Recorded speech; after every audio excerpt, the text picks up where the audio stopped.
The United States always faced great divisions in its history.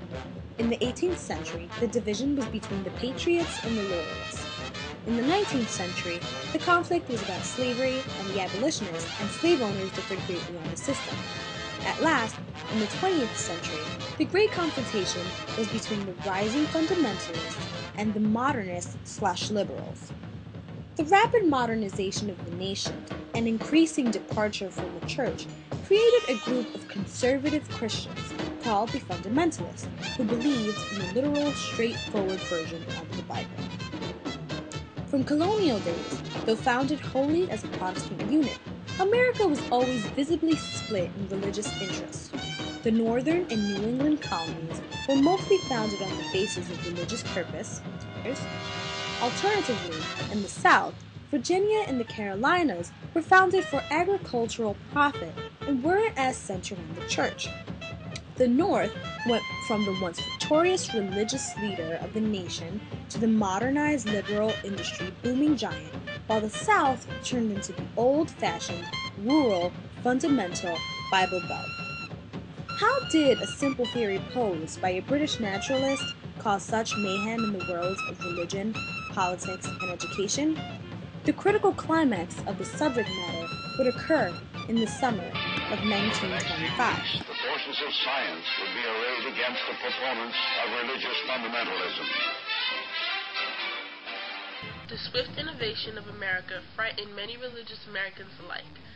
Industry and greed were ferociously replacing religion and moral dependence because prosperity was sought in money, not in spirit.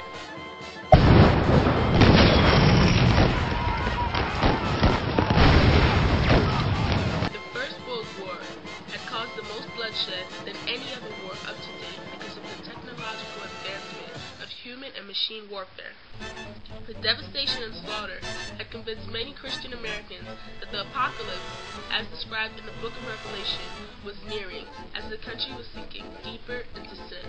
The fundamentalists had a strict, literal interpretation of the Bible, while liberals were open to individual analysis, metaphoric expression, and even some elements of science. Charles Darwin's theory of evolution was becoming a serious argument in all aspects of life: religion, education, and politics. While Darwinism was widely justified for imperialism, it was not acceptable to teach or even believe in it. Darwin's theory of evolution states that all forms of life came from a common ancestor. The most well-known example of this is the concept of humans deriving from primates. This theory completely clashes with creationism, which is the concept of everything being created by God and only God as described in the Bible. The evangelists of the 1920s, who were also conservative, rose to popularity during this time with the use of modern technology like the radio. Evangelists are known for preaching the gospel or the word of God on a timely basis. What made the evangelists of the 20s so popular is that they emphasized salvation through Christ, physical healing, and the second coming of Jesus in a friendly manner. Unlike their predecessors, these evangelists won public favor with warm welcomes and not fear. Amy Semple McPherson, a member of the Assemblies of God, traveled from city to city to establish strong assemblies of conservative Christians. She was one of the lead evangelists that led the crusade against evolution and the retaining of conservative religion. Other evangelists of the 20s include Smith Wigglesworth, an English-born, once illiterate advocate for avid faith. Many evangelists took their stand on evolutionism and Darwinism, and it was usually against them. Many of the states in the Bible Belt South passed legislators in the early 20th century to forbid the teaching of evolutionism in schools. In 1925, Tennessee passed the Butler Act to enforce that creationism, not evolutionism, was taught in school. John Scopes, a high school biology substitute, was arrested on May 5, 1925, for teaching evolutionism against the Butler Act. He was held for about 2 months until the trial of the century was held that would determine his fate. William Jennings Bryan, three-time presidential candidate, had volunteered to be a part of the prosecution as he was already crusading for fundamentalism. From the opposition, Clarence Darrow defended Scopes, as he was already recognized for being a fervent advocate for free speech. With two eminent men on either side, the trial attracted hundreds across the nation so that all could witness the final decision. Who has the authority? Science, evolution, and reason, or God, religion, and the Bible? Darrow despised the idea of fundamentalists ruling the government and making laws. The trial opened to a prayer, as all Tennessee courtrooms did, but Darrow immediately objected and was overruled by the judge. The biased judge also denied Darrow's request to have a line of scientists on the stand to elaborate on Darwinism.